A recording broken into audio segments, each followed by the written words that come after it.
అందరికీ నమస్కారం. ఎలా ఉన్నారు? బాగున్నారా? మావిగన్ వర్సెస్ అమరావతి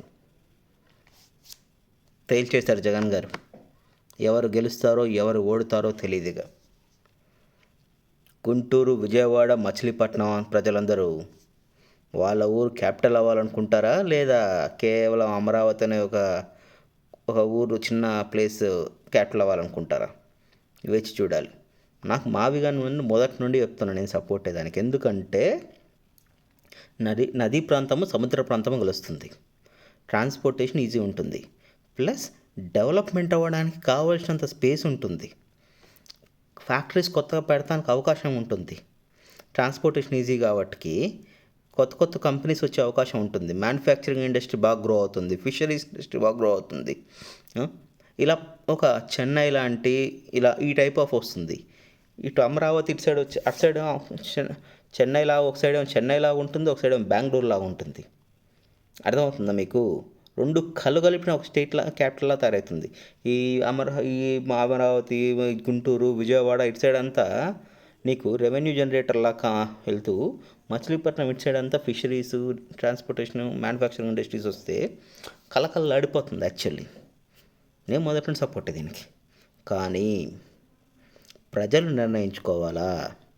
వెన్నుపోటు పడ్డ వాలంటీర్లు నిర్ణయించుకోవాలా మీరు ఎటు సైడ్ నిల్చుంటారు. వెన్నుపోటు పొడి చూపించుకున్న యువత నిరూపించుకోవాలా మీరు ఎటు సైడ్ నిల్చుంటారు. 20 లక్షల ఉద్యోగాలు ఇస్తామని చెప్పి వెన్నుపోటు పొడిచిన యువత మీరు నిర్ణయించుకోవాలి మీరు ఎటు సైడ్ ఉంటారనేది.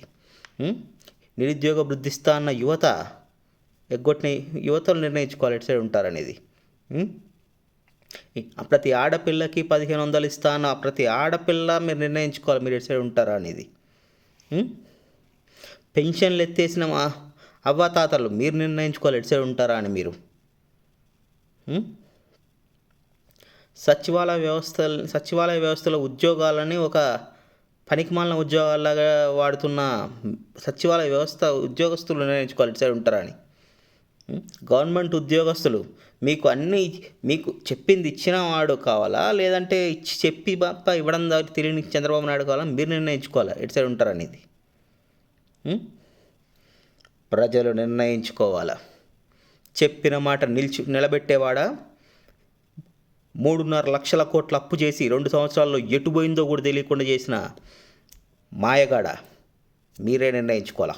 వెన్నుపోటుదారుడా, నిజాయితీపరుడా, నిర్ణయించుకొని మీ ఓటు ఎట్టనేది.